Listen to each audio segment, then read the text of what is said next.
روایت میں ہے کہ ایک روز جناب رسول خدا صلی اللہ علیہ وسلم حضرت امام حسین علیہ السلام کو گود میں لے کر پیار کر رہے تھے کہ ایک دم چہرہ انور پر ملال آیا اور آپ کی آنکھوں سے آنسو ٹپکنے شروع ہو گئے۔ حضور اس قدر پھوٹ پھوٹ کے روئے کہ صحابہ کرام میں بھی آہو بکا کی آوازیں بلند ہوئیں۔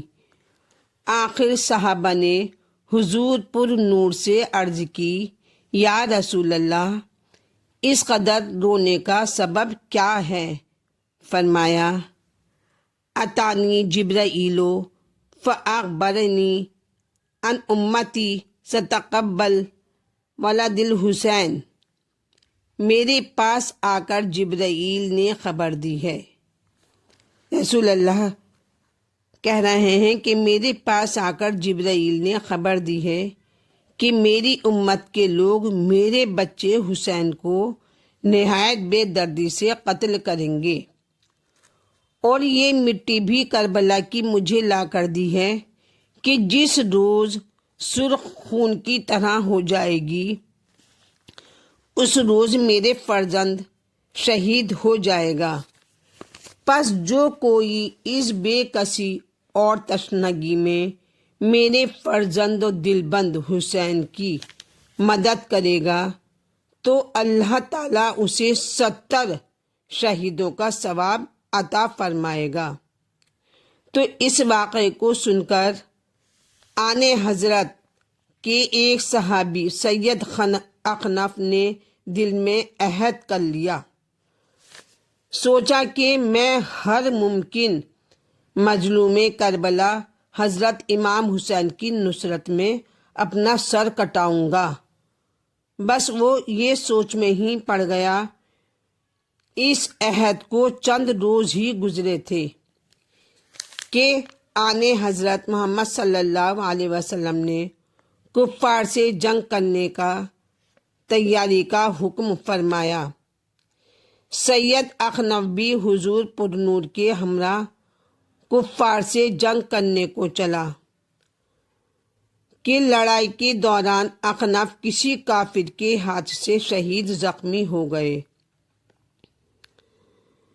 تاجداری رسالت اخنف کی لاش پر تشریف لائے اور اخنف دم توڑ رہا تھا کہ آن حضرت نے اخنف کو جنت کی خوشخبری دی اور فرمایا، اخنف، اگر کوئی تمنا آرزو باقی ہے تو مجھ سے بیان کرو۔ اخنف نے عرض کی، یا رسول اللہ، آپ کی نظر رحمت سے ہر انسان اپنی دلی مراد کو پاتا ہے، اور میں باوجود رحمت العالمین کی شرف باریابی کے اپنے ارادے سے پورے کیے بغیر محروم جا رہا ہوں۔ آن حضرت نے فرمایا، اخنف، اپنے ارادے کو بیان کرو تو میں تیری تمنا پوری کروں گا، مطلب تیری تمنا پوری ہو جائے گی، مجھ سے اپنا ارادہ بیان کرو۔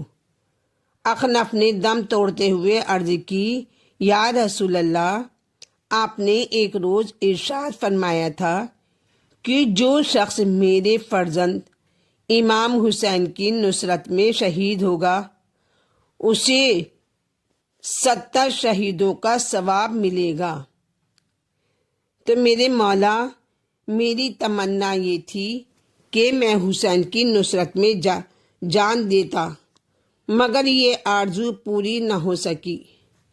خدا جانے وہ زمانہ کب آئے گا کہ حسین حل من ناصرین ینصرون کی آواز بلند کرے گا، اور میری آرزو و تمنا تو یہ تھی کہ میں بطول کے لال کی نصرت میں جان دیتا، مگر آج پیمانہ زندگی لبریز ہو گیا۔ جب آن حضرت نے اخنف کی یہ تمنا سنی تو اخنف کے حق میں دعائے خیر فرمائی اور ارشاد فرمایا کہ اے اخنف اب تم اطمینان سے سو جاؤ، واقعہ کربلا کو تو کافی عرصہ باقی ہے، ابھی بہت ٹائم ہے۔ ہاں میں رحمت العالمین ہو کر وعدہ کرتا ہوں کہ جب میرا مظلوم فرزند میدان کربلا میں آواز استغاثہ بلند کرے گا تو تجھے دوبارہ قدرت زندگی عطا فرمائے گی اور کربلا میں تجھے پہنچانے کا انتظام بھی کیا جائے گا۔ بس اخنف رسول اللہ کا وعدہ سن کر اطمینان کی نیند سو گیا۔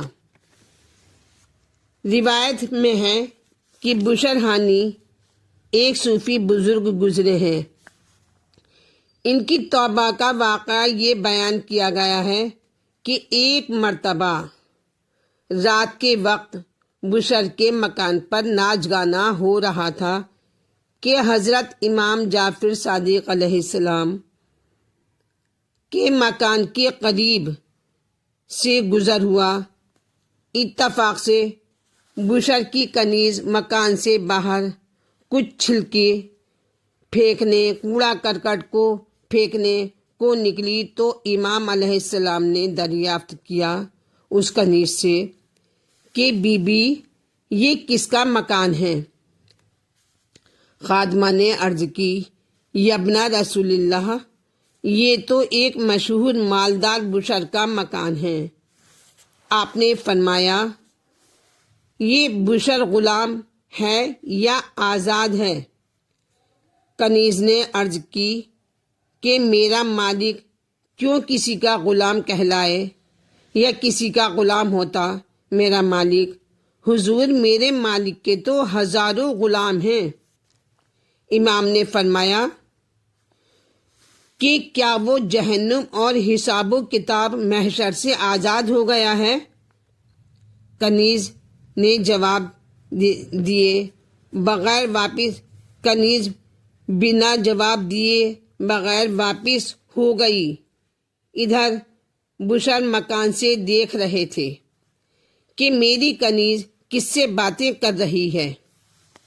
بس کنیز کے آنے پر بشر نے اس سے دریافت کیا کہ تو باہر کس سے باتیں کر رہی تھی؟ خادمہ نے کہا کہ جعفر بن محمد علیہ السلام تھے۔ کہ وہ شخص جعفر بن محمد علیہ السلام تھے۔ کہا وہ کیا کہتے تھے؟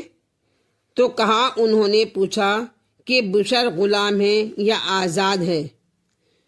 تو میں نے کہا کہ میرا مالک کیوں کسی کا غلام ہوگا، اس کے تو سینکڑوں غلام ہیں۔ تو بشر نے کہا کہ پھر انہوں نے کیا فرمایا؟ کہا کہ انہوں نے فرمایا کہ ہاں کام تو آزاد لوگوں جیسے ہی کر رہا ہے، شاید محشر کے حساب و کتاب سے فارغ ہو گیا ہوگا اور قدرت نے جہنم سے آزادی کا پروانہ اسے عطا کر دیا ہوگا۔ بس اتنا سننا تھا کہ بشر کے دل پر چوٹ لگی اور امام کے پیچھے بھاگا اور حضور کے قدموں پر گر کر عرض کی یبنا رسول اللہ، میں تو ایک چھوٹا سا آپ کا غلام ہوں، اب میں توبہ کرتا ہوں۔ اس کے بعد بشر نے خالص توبہ کی، توبہ ہی کرتا رہا، مرتے ٹائم تک وہ توبہ ہی کرتا رہا۔ لکھا ہے کہ بشر نے جس وقت امام کے ہاتھوں پر توبہ کی تھی تو پاؤں سے ننگا تھا، پھر ساری زندگی جوتے نہیں پہنے۔ لوگ کہتے ہیں کہ آپ جوتی پہن لیں تو فرمایا کرتے تھے کہ جس وقت امام کے ہاتھوں پر توبہ کی تھی پاؤں سے ننگا تھا، میرے پیروں میں جوتے نہیں تھے، اب جوتی پہنتے ہوئے شرم آتی ہے۔ اب اس کا نام دنیا میں بشر ہانی ہی مشہور ہو گیا۔ اور بلندی ایمان یہ تھی کہ بغداد کے گلی کوچوں میں جانور پیشاب گوبر نہیں کرتے تھے، اتنی صفائی رکھتا تھا کہ طائب آل محمد کا گزر ہوگا۔ یہ ہمیں کوشش کرنی چاہیے کہ انجام بخیر ہو۔ جو بھی میری ویڈیو دیکھ رہے ہیں وہ میرے چینل کو لائک کریں، سبسکرائب کریں اور شیئر کریں۔